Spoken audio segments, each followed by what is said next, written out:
If you knew what I knew, you could get 10 million subscribers within 6 months. Mr. Beast is sharing his best advice to grow on YouTube, and I'm gonna follow it. So I'm gonna share his video here, and I'm going to give you points, tips, how you can actually follow this and grow on YouTube. Your first video is not going to get views. Subscribers don't matter, views don't matter. I mean, they do. So stop sitting there and thinking for months and months on end and just get to work and start uploading. Everything you want as a creator comes from making the best videos possible. And it's much easier to get 5 million views on one video than 50,000 views on 100 videos. Videos suck. You think your videos are good, but they suck. They just do. And the sooner you learn how to make great videos that people actually want to watch, the sooner you'll get views. I think is the biggest takeaway, because like when I was 14, I thought my videos were the best in the world. They weren't. They're terrible. Many people are making way better videos than me, but I didn't think that. And I think, to be successful, you kind of have to have a little bit of that ego where you're like, my content's great and you got to believe in it. But also, like, if you have sub 1,000 subscribers, like, there's a good probability your videos just suck. They just do. And you need to make hundreds of videos or 100 videos. I don't know, depends on the difficulty of your videos. Improve something every time and just like get to the point where they don't. When you make good content, you'll blow up. It's not the algorithm. It's not anything. It's just like me and most people who are in my position, you just make terrible videos. And that's okay, because you got to make a bunch of videos and improve over time to be great. Like, you don't just pick up a baseball and become an MLB level athlete within a year. It takes many years, and YouTube's kind of the same way. A lot of people get analysis paralysis and they'll just sit there and they'll plan their first video for 3 months. And yeah, any of you listening, especially if you have 0 videos on your channel, your first video is not going to get views, period. It's not. Your first 10 are not going to get views. I can very confidently say that. So stop sitting there and thinking for months and months on end, and just get to work and start uploading. Like, all you need to do, this applies to people who have not uploaded videos but have dreams of being a YouTuber, is make 100 videos and improve something every time. Do that. And then on your 101st video, we'll start talking, like maybe you can get some views, but your first 100 are gonna suck. There are very freak cases like Liza Koshy or Emma Chamberlain who have really good personalities and it doesn't take them as many videos. And it's just like people who are 7'5" and making the NBA. Like, yes, there are freak cases you can find, but for the average person like us, who don't have these exceptional personalities and backgrounds in filmmaking, just make 100 videos, improve something each time, and then talk to me on your 101st video. How do you improve something each time? The second one, just, I don't know, put more effort into the script. The third one, try to learn a new editing trick. The fourth one, try to figure out a way that you can have better inflections in your voice. The fifth one, try to, study a new thumbnail tip and implement it. The sixth one, try to figure out a new title. There's infinite ways. That's the beauty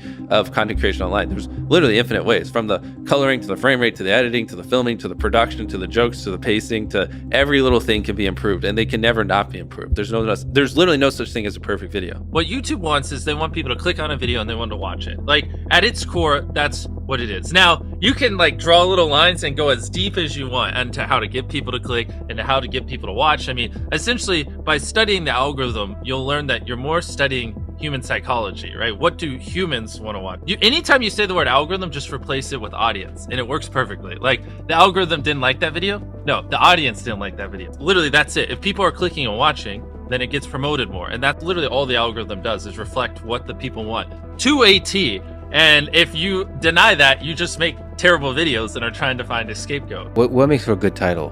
Short? Not just short. It's also, if someone reads it, are they like, do they have to watch it? Is it just so intrinsically interesting that it's just gonna with them if they don't click on it? You know what I mean? Ideally, it's a title also that, because the titles don't live in a vacuum, right? So it has to lead into the content. So ideally, the title represents content that you would want to watch for 20 minutes. So if it's a 20-minute video and the title is I stepped on a bug, the click-through rate is going to be much lower than if it was like a 5-second video. Like, even nuances of the length of the video based against the title will affect whether people want to click it, because sometimes they just all add up. I mean, it's that, yes, ideally you want it below 50 characters, because above 50 characters on certain devices, you run the chance of it going ... So like, I took a light pole and I saw how many dollar bills I could stack on top, and they would just go ... because it's too long and it can't finish it. And that's the worst thing, because then people don't even know what they're clicking on. And so it's going to do even worse. Short, simple, ideally, and just so freaking interesting they have to click. And it is a good segue into the content, and it represents the length of the content. The more extreme the opinion, typically the higher the click-through rate. If you can like pay it off in the content, then it just supercharges it. So like, Oh, so you have a kind of estimate of the extreme. here, like this water, right? You're like, Fiji water sucks. Yeah. That would do fine. But if you said Fiji water is the worst water I've ever drank in my life, Yeah. way more extreme opinion would do way better. But you have to deliver. Yeah, but then you have to deliver, because the more extreme you are, the more extreme you have to be in the video. I heard you guys talking about autoplay on YouTube, Yes. and I've never considered it. I've always thought about the thumbnail, but now on YouTube, videos automatically play. Of course. So before you film a video, what is the thumbnail? What is the video? And then what's the first 5 seconds? And then what's the first 30 seconds? You know, by the first Yeah. 5 seconds is like goes with the thumbnail. Because it's possible that people open YouTube and They don't see it. They don't Especially even see the for thumbnail. us, because like for so many people I've watched hundreds of our videos, when I upload, I am first on your homepage. So like you just literally don't even see the thumbnail because it autoplays so quickly. So like the thumbnail is irrelevant. I have to like visually convince you to click on the video. Wow, that's so interesting. Yeah, that's why we go so hardcore.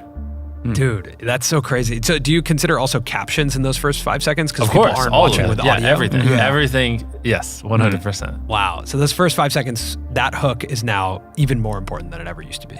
Oh, 100%. Yeah, before it was important because you had to convince people to watch. Yeah. Now you have to convince people to click and watch at the same time. Whoa. With the first 5 So seconds. that's driving CTR now too. Yeah. It is, Interesting. 100%. Wow. I roast that a lot of people who like have boring first 5 seconds. It's brutal. Your title and thumbnail set expectations, and at the very beginning of the video, to minimize drop off, you want to assure them that those expectations are being met. If you click on a video where, you know, of his, where it's like, Tether is a scam, and then at the very beginning he starts talking about literally anything else, then you are like, oh, this is bull. This isn't what I clicked on. But if at the very start of the video you go, Tether is a scam, and I'm going to teach you why, then it's like, okay, you match the expectations. So at the very beginning, match the expectations, and then you want to exceed them. So you want to assure people that what they clicked on is what they're getting, and then blow their mind and be like, but you're also getting even more. That's how you lower drop off, which a lot of people, sometimes it takes them like 20 seconds to really meet the expectations.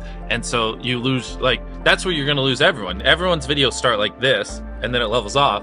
So you want to reduce the amount of people that click off on the audience retention graph. I hope you're popping up graphs while I'm saying this, so it's easier for people to visualize. We really should drill this home because like the number one thing is like retaining as many people as possible at the start. Because like envision a chart where you lose 35% of your viewers in the first 30 seconds, and then envision one where you only lose 20%. That's 15% more people that are watching, you know, throughout the video than not. And it's not like you made the whole video like a bunch better. You just had a more strategic intro that hooked them. I'm struggling to put this into words and like to really impose how important that is, but like that 15% difference in viewership really does make the difference between hypothetically like 2 million views on a video and like 10 in my head. The thing people undervalue the most is literally the first 10 seconds of the video. Like I think I can quote it.